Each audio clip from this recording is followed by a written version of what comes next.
Esse é o Charlie Brown. Nenhum personagem em toda a cultura pop foi apresentado ao público de maneira mais cruel.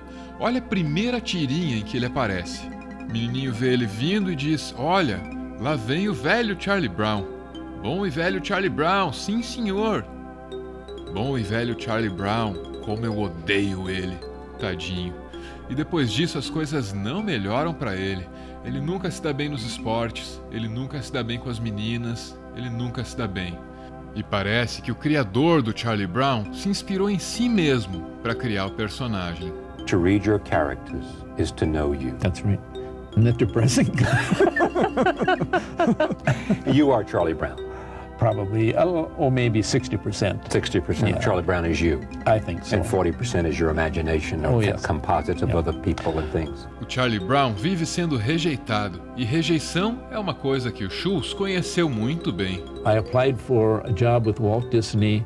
When I came out of high school, I was rejected immediately. And my star in the Hollywood Walk of Fame is right next to Walt, that must make him furious now. Well, I would have enjoyed working with Walt. I think if they had listened to me and been patient, I could have been good in their story departments. Tanta rejeição inspirou a criação do personagem diretamente. A garotinha ruiva que o Charlie Brown nunca consegue conquistar reflete uma experiência pessoal do autor. Well, being rejected like that is rejecting the total you, isn't it? If you lose the golf match, it's because you made a dumb shot. But when you're turned down by somebody, they're turning down the total you. Schulz foi um cara muito mais bem-sucedido que o personagem dele. Apesar disso, ele vivia na fronteira entre uma humildade saudável e um complexo de inferioridade.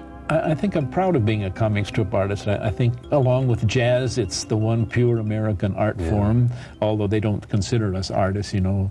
We're downgraded considerably. We're not considered worthy of art galleries and things, but that's all right. but you feel that you should be. Because it's an American art form. Yeah. Because It is kind of insulting when you see a huge white canvas with a black streak going through it. And I remember looking at the Metropolitan once and seeing paintings like that, and I thought, well, maybe what I do isn't so bad after all. But then I went upstairs and I saw the Monets and the Picassos, and I thought, well, maybe what I do isn't so good after all. that'll do it for you, won't it? Com espaço no museu ou não, Schulz conseguiu reproduzir vários aspectos da mente humana nos personagens dele. Até o Snoopy, que é um cachorro, pode ter alguma coisa a ver com você. So Snoopy has to retreat into these fantasies, I think, to make his life bearable. Although he's got a good master who treats him well. Para mim, parece que Peanuts é uma obra psicológica. Parece que todos os aspectos da mente humana estão caricaturados nesses personagens. Mas será que essas caricaturas são consistentes com tudo aquilo que a psicologia diz? Eu precisava da resposta. Então eu subi a montanha mais alta e fui falar com a mulher mais sábia. Peanuts representa bem muito do que a psicologia sabe sobre personalidades, mas o mais provável é que o autor tenha adquirido esses conhecimentos olhando para dentro de si mesmo e não para livros sobre psicologia. Tá, mas o que ele aprendeu olhando para dentro dele, tá de acordo com o que os livros dizem? Sim, porque você poderia enquadrar com facilidade os personagens de Peanuts dentro do modelo dos 5 fatores de personalidade. 5 fatores? Essa ideia nasceu nos anos 60 e evoluiu bastante nas décadas seguintes. Ela serve para identificar os traços e a estrutura da personalidade humana. O modelo identifica 5 traços básicos de personalidade. O primeiro deles é o neuroticismo, que é a tendência para experimentar emoções negativas, como ansiedade e melancolia. As pessoas em que o neuroticismo se destaca podem ser emocionalmente instáveis. Em Peanuts, o representante do neuroticismo é o Charlie Brown. Ele está sempre meio triste e também pode ter ataques de ansiedade. É o que acontece quando ele chega muito perto da garotinha ruiva. Qual é a sua, Charlie Brown? Quando é que você vai atirar essa bola? Sabe, é que aquela garotinha ruiva está olhando e eu não consigo largar a bola.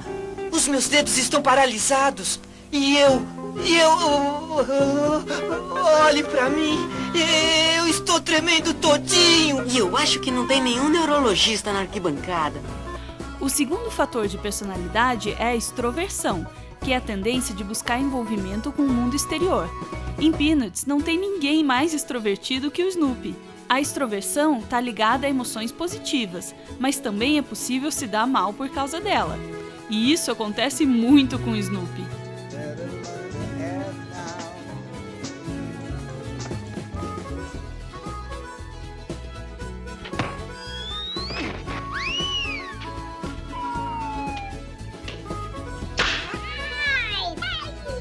O terceiro fator é a agradabilidade, que é a tendência de cooperar ao invés de competir. Ter agradabilidade também é ter compaixão pelos outros. No mundo real, essa pode ser uma característica difícil de encontrar. Vai ver, é por isso que a Lucy é uma personagem que resume bem a falta de agradabilidade. Isso fica claro sempre que ela é malvada com Charlie Brown.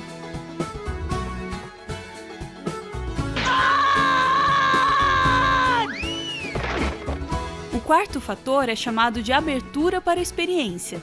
Ele define o interesse pela arte, o gosto pela aventura e pela imaginação. Esse é o Linus, que é claramente o mais criativo de todo o grupo, tanto que foi ele quem inventou a tradição da grande abóbora. Na noite do Halloween, a grande abóbora surge na plantação de abóboras e voa pelo ar com um saco de presentes para todas as crianças. Você deve ser louco. Quando vai deixar de acreditar em algo que não existe? Quando você deixar de acreditar naquele cara de roupa vermelha e barba branca que faz ho, ho, ho, ho. É óbvio que estamos separados por diferenças culturais. O quinto fator é a consciencialidade, que é a tendência para mostrar disciplina e orientação para os deveres. Esse fator está representado no Schroeder, que nunca para de praticar no piano, a não ser que alguém destrua o piano.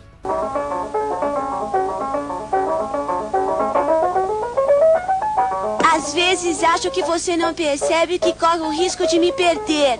Tem certeza que quer sofrer as torturas da lembrança de um amor perdido? Você conhece as torturas da lembrança de um amor perdido? É terrível! Vai te perseguir dia e noite! Vai querer destruir as coisas!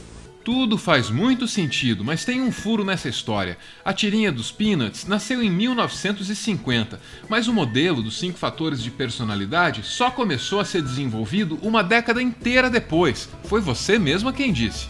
Isso não é um furo. A viagem à Lua foi possível primeiro pela arte, com esse filme de 1902. A ciência só conseguiu realizar esse mesmo feito em 1969. É comum que a arte antecipe os feitos da ciência através da imaginação. Eu tô convencido, mas eu tenho uma última pergunta. Que personagem dos Peanuts você acha que eu seria, hein? Eu só posso te oferecer conhecimento. O autoconhecimento só depende de você. Que poxa, ela não respondeu. Muito obrigada por compartilhar esse vídeo. Isso ajuda muito a gente, então obrigado mesmo. Esse canal é mantido graças a uma campanha de financiamento coletivo. Quem participa ouve o nosso podcast. E ganha artes. Muito obrigada, Felipe, que é o cara que sugeriu esse tema pra gente. Muito obrigado, Pedro e Thiago. E muito obrigada, Jana, direto do Cosmos Gastrobar em Curitiba. Esse quadro atrás dessa moça maravilhosa aí, ó, eu reconheço, hein?